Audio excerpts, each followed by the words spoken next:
Welcome. What you are about to watch is not science fiction, and it is not folklore. It is a serious investigation into one of history's most compelling unresolved questions: the mystery of Great Zimbabwe, Africa's forgotten empire, and the lies told to erase it. Across the world, in universities, research institutes, and field excavations, serious scholars are wrestling with evidence that does not fit the accepted story. Evidence that has been documented, measured, and peer-reviewed, and that still has no satisfying conventional explanation. We are going to look at that evidence carefully, without prejudice in either direction. Not dismissing what is extraordinary, but not accepting it without scrutiny either. The truth, as always, is in the details. In 1871, German geologist Karl Mauch stood before 250 acres of mortarless stone walls 11 meters high, the largest ancient structure in sub-Saharan Africa, and declared that it must have been built by the Queen of Sheba, or perhaps by Phoenician traders, or possibly by ancient Arabs. He refused to consider that Africans could have built it. When a subsequent investigator, Richard Hall, found evidence of African construction in the stratigraphy, the colonial administration fired him and hired someone who would produce the answers they wanted. Great Zimbabwe was the capital of a medieval African empire that controlled the gold trade between the interior of southern Africa and the Indian Ocean coast for 3 centuries. Chinese porcelain, Arabian coins, and Persian glass found inside its walls confirm that its rulers were connected to a trading network stretching from China to the Persian Gulf. The Shona-speaking Karanga people built it. This has been the archaeological consensus for over a century. But the colonial denial was so systematic, so politically motivated, and so aggressively maintained, literally written into Rhodesian law at one point, that it shaped how the world understood African history for generations. What was Great Zimbabwe, and what did the lies told about it cost us? This is where our investigation begins. Stay with us, because the further we go into the evidence, the more extraordinary it becomes. The story you think you know is only the surface. Beneath it lies something far more remarkable. Let us begin. Before we examine the specific evidence, we need to step back and understand the context. This case does not exist in isolation. It sits within the broader phenomenon of lost civilizations, and to properly evaluate what we are looking at, we need to understand the broader picture that surrounds it. What separates a civilization from a collection of villages? Not technology alone, but organization, the capacity to coordinate thousands of people towards shared goals, to store and transmit knowledge across generations, to build institutions that outlast individuals. These are the hallmarks archaeologists look for when they define a civilization, and for most of the 20th century, the oldest examples they could identify dated to around 3500 BC in Mesopotamia and Egypt. But that benchmark has been steadily eroding. Göbekli Tepe in Turkey, discovered in the 1990s and excavated since, consists of massive stone circles with elaborately carved pillars depicting animals, abstract symbols, and human figures. It dates to at least 10,000 BC, roughly 6,000 years before Stonehenge, and older than the invention of pottery or agriculture in the conventional sequence. Someone built it. Someone organized the quarrying, transport, and precise placement of limestone pillars weighing up to 20 tons. Someone knew what they were building and why. That level of coordinated effort implies a society more complex than any model of 10,000 BC predicted. Göbekli Tepe is not alone. Every few years, a new site expands the timeline further. Ancient stone structures in Indonesia have been dated to 25,000 years ago. Complex astronomical alignments have been found at sites in Africa predating Egypt by millennia. The human story is older, richer, and more turbulent than the standard narrative allows. When we look at lost civilizations, we are not chasing fantasy. We are attempting to recover chapters of a history far longer than any currently recognized textbook will tell. This context matters because it tells us something important. What we are about to investigate is not an isolated curiosity. It is part of a pattern that researchers in multiple fields have been independently documenting for decades. And patterns in science demand explanation. With that foundation in place, let us now turn to the specific case at hand. Now we reach the heart of the matter. The core evidence surrounding Great Zimbabwe, Africa's forgotten empire, and the lies told to erase it is more extensive, more verified, and more troubling for conventional explanations than most people realize. Let us walk through it systematically, fact by fact, and allow the evidence to speak for itself. We are not going to speculate here. Every point that follows is documented in peer-reviewed publications, official archaeological records, or government archives that are publicly accessible. The question is not whether these facts are real. The question is what they mean. Consider this first extraordinary detail. Great Zimbabwe was constructed in multiple phases between the 11th and 15th centuries AD by the Karanga people, a Shona-speaking group ancestral to the modern Shona of Zimbabwe. The site covers approximately 722 hectares and at its peak housed an estimated 18,000 people. The name Zimbabwe derives from the Shona Zimbabwe Mabwe, meaning houses of stone, and was applied to the capital of the Kingdom of Zimbabwe, which controlled trade across a vast area of southern Africa. This single data point, if taken in isolation, might be set aside. Anomalies happen, instruments malfunction, researchers make mistakes. But as we continue, you will see that this is not an isolated anomaly. It is part of a consistent and documented pattern. But that is only the beginning. Researchers also discovered the walls of Great Zimbabwe were constructed using a dry stone technique, no mortar, in which granite blocks were carefully shaped and stacked to heights of up to 11 meters and widths of up to 5 meters at the base. The Great Enclosure, the largest single structure on the site, has an outer wall 250 meters in circumference, containing an estimated 900,000 granite blocks. The precision and stability of the construction, without any binding agent, reflects advanced engineering knowledge accumulated over generations.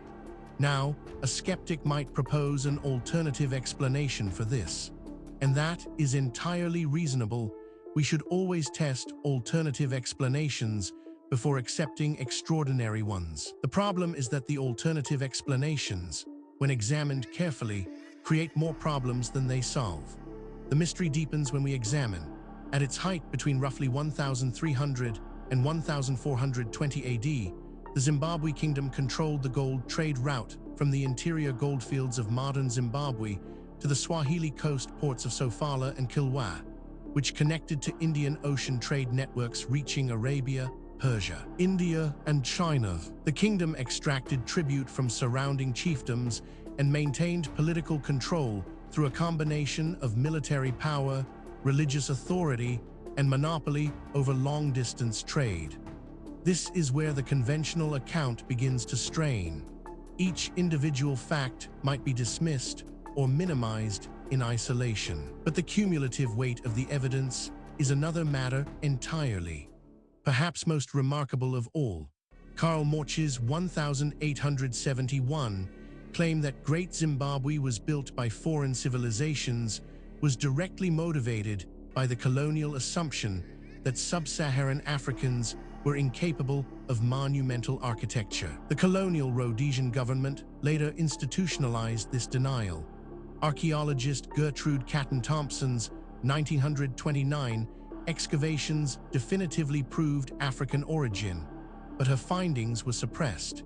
And in the 1970s, the Rhodesian government officially prohibited its own archaeologists from publishing results supporting African authorship of the ruins. Researchers who have examined this evidence have described it as genuinely difficult to explain within the accepted framework. These are not fringe commentators.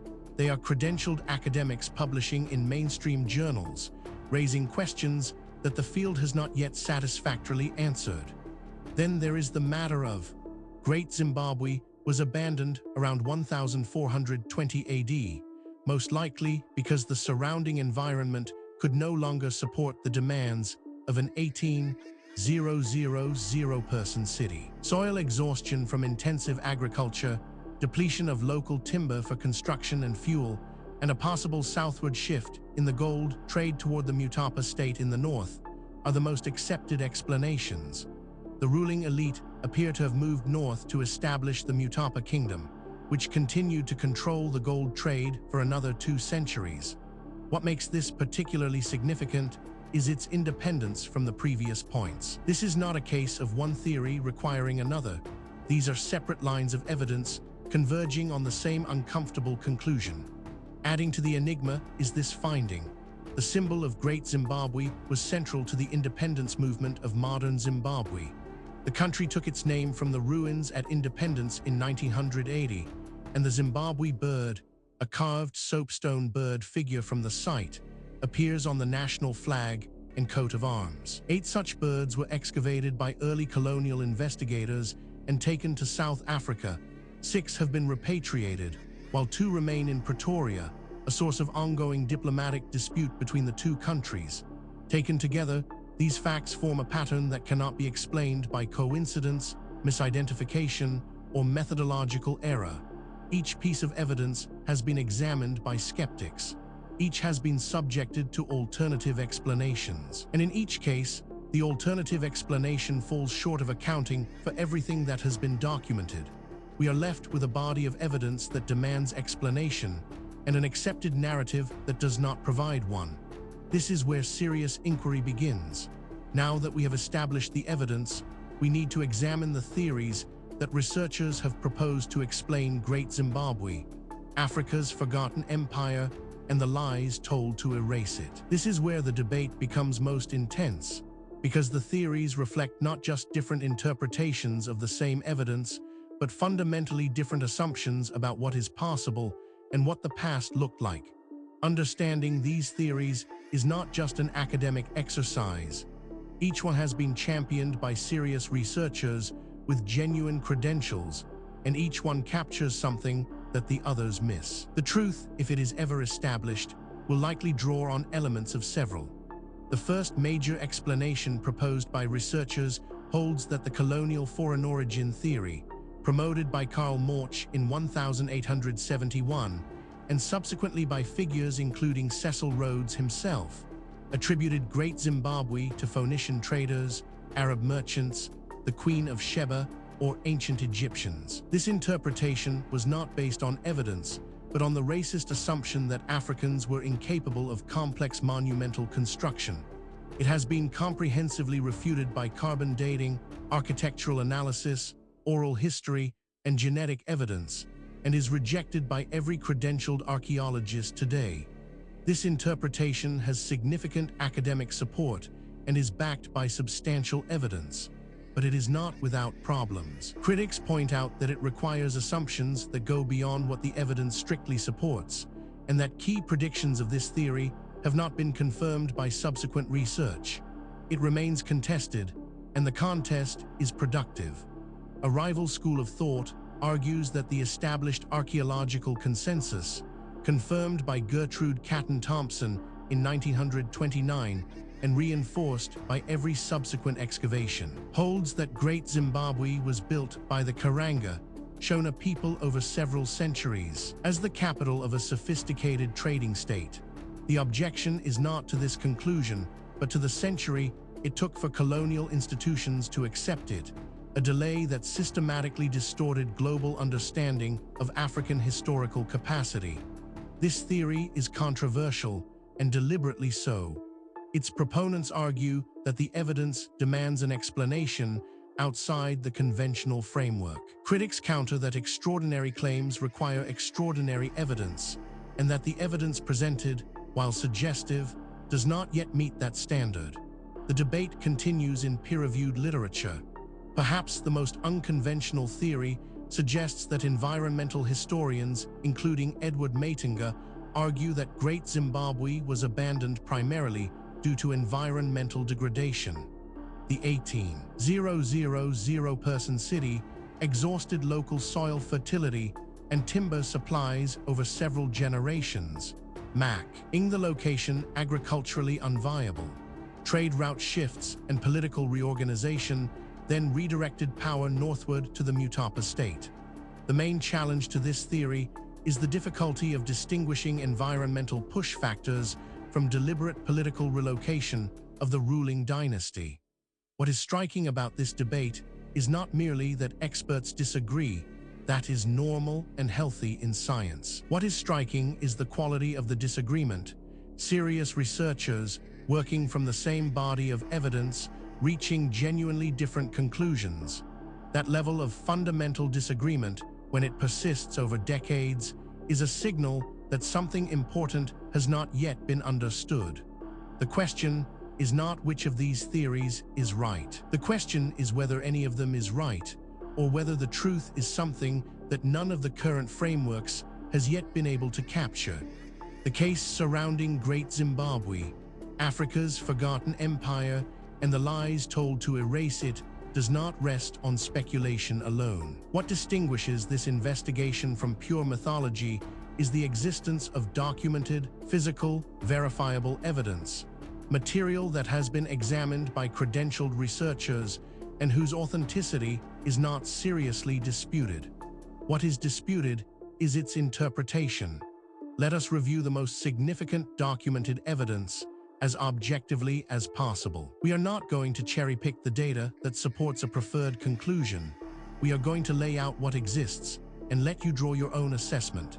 Physical evidence supporting this account includes Chinese Celadon porcelain sherds, Persian faience beads, and Arabian copper coins recovered from controlled excavations inside the Great Enclosure confirm active participation in Indian Ocean trade networks. The porcelain has been dated to the Song and Ming dynasties, consistent with the site's occupation dates.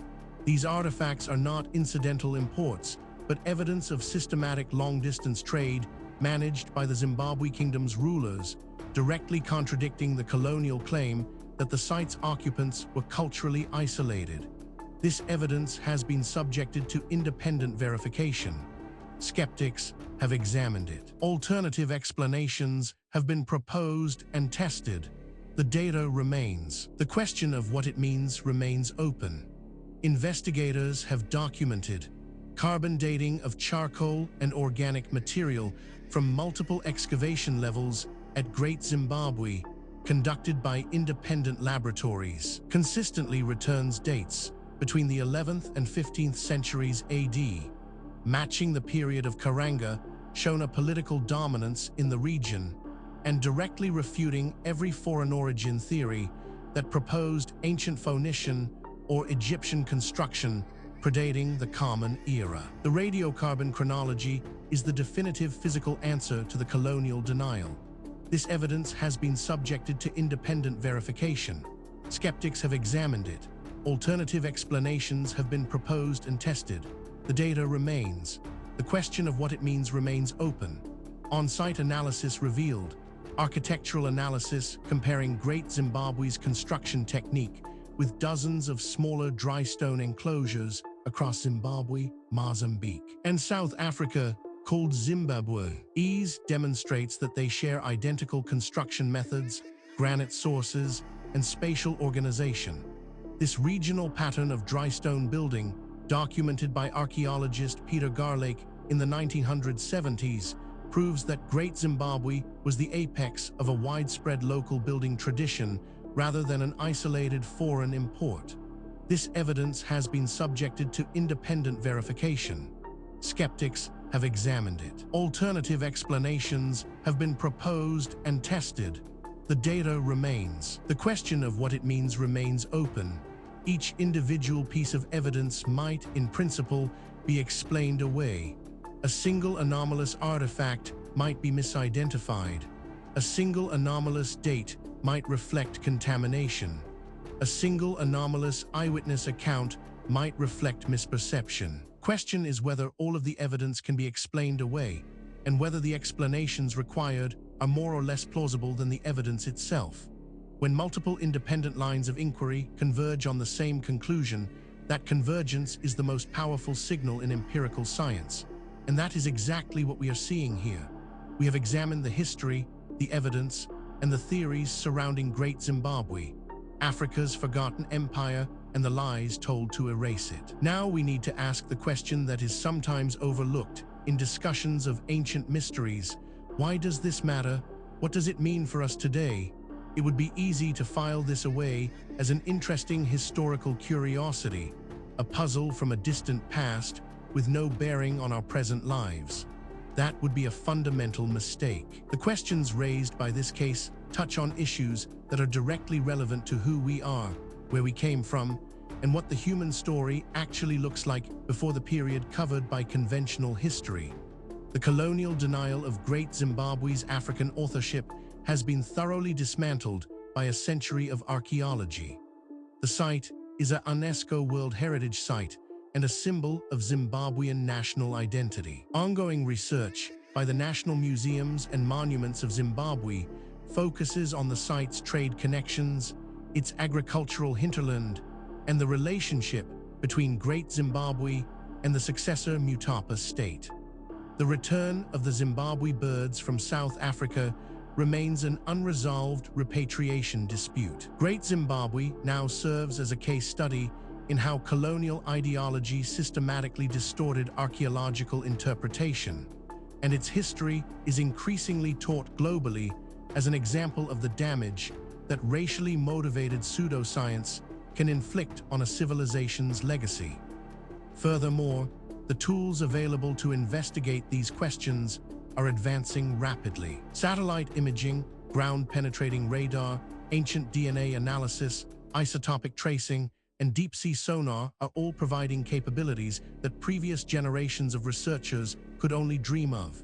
Cases that were genuinely unresolvable 10 years ago are now open to new analysis, and the findings, consistently, are expanding rather than contracting the mystery. The investigation continues. New discoveries are being made. New analyses are being published. New voices are entering the conversation from disciplines that were not previously part of the discussion. The answers, when they come, and they will come, will not merely solve a historical puzzle. They will force a fundamental revision of assumptions that underpin our entire understanding of human history and human potential. We have now walked through the complete case of Great Zimbabwe, Africa's forgotten empire, and the lies told to erase it from the historical record. Through the physical evidence across the competing theories and into the modern significance of what remains unresolved. What the story of Great Zimbabwe ultimately reveals is not just a historical puzzle. It is a mirror. It reflects our assumptions back at us, our assumptions about what ancient people were capable of, about how knowledge is gained and lost across the centuries, and about the relationship between what we know and what we merely think we know. The evidence presented in this documentary is real. The questions it raises are genuine. The debate among researchers is ongoing, and that is healthy. Science is not a set of conclusions. It is a process. And the process requires that we remain open to evidence that challenges what we thought we knew, however uncomfortable that challenge might be. If you came to this documentary as a skeptic, we hope the evidence gave you something to think about. If you came as a true believer, we hope the critical examination gave you a more nuanced picture. The truth, as always, lies in the evidence, not in what we want to be true. Thank you for watching. If this investigation sparked your curiosity, please subscribe to the channel. We publish new documentaries every week, covering the full range of historical mysteries that the mainstream has not yet adequately explained. Leave a comment below telling us which case you want us to investigate next. The conversation continues. The investigation never ends.